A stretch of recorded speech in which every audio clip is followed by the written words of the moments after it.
जय श्री कृष्णा दोस्तों, स्वागत है हमारे चैनल क्विक नॉलेज में। आज की इस वीडियो में हम बात करेंगे साल 2024 में तुलसी विवाह कब है।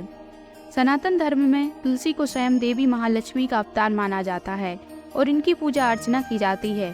तुलसी को दूसरे नाम विष्णुप्रिया से भी जाना जाता है। हर साल कार्तिक शुक्ल पक्ष की द्वादशी तिथि को तुलसी विवाह के रूप में मनाया जाता है।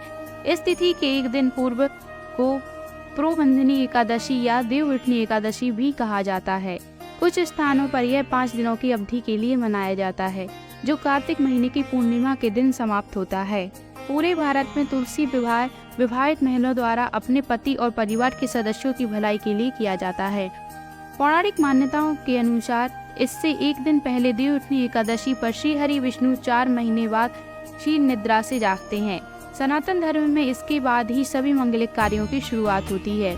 देवउठनी एकादशी और तुलसी विवाह के दिन से कई जगह शादी की शहनाइयाँ बजनी शुरू हो जाती हैं।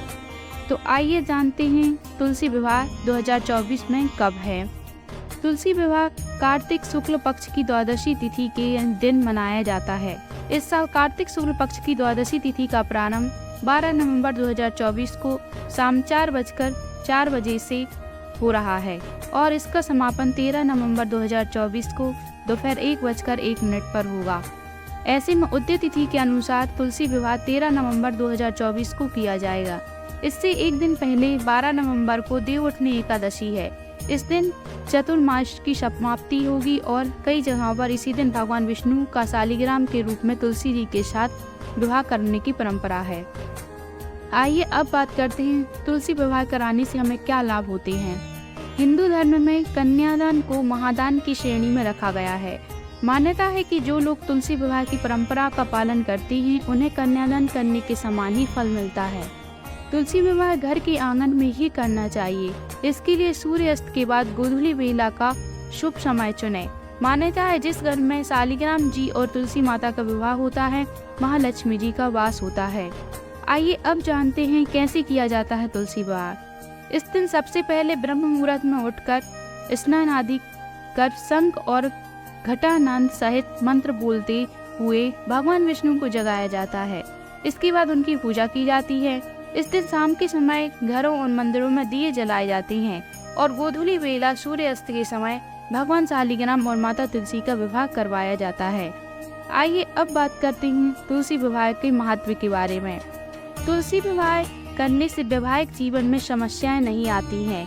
यदि किसी के विवाह में देरी हो रही है तो भी तुलसी विवाह से जल्द विवाह के योग बनते हैं। साथ ही निसंतान लोगों को संतान की प्राप्ति होती है और घर परिवार में सुख समृद्धि बनी रहती है। आइए अब जानते हैं तुलसी विवाह पर सर्वार्थ सिद्धि योग भी बन रहे हैं। इस साल तुलसी विवाह के दिन 2 शुभ योग बनेंगे। उस दिन सर्वार्थ सिद्धि योग और रवि योग बनेगा। तुलसी विवाह वाले दिन सर्वार्थ सिद्धि योग सुबह में 7:52 से बनेगा, जो 13 नवंबर को सुबह 5:40 तक रहेगा। वहीं रवि योग सुबह 6:42 से सुबह 7:52 तक है। इसके अलावा हर्षण योग सुबह के शाम 7:10 से, उसके बाद ब्रज योग होगा। उस दिन पूर्व भाद्र नक्षत्र सुबह 7:52 तक है। फिर उत्तर भाद्र नक्षत्र है जो अगले दिन सुबह 5:40 तक है। आशा करते हैं दोस्तों आपको हमारी जानकारी पसंद आई होगी। धन्यवाद।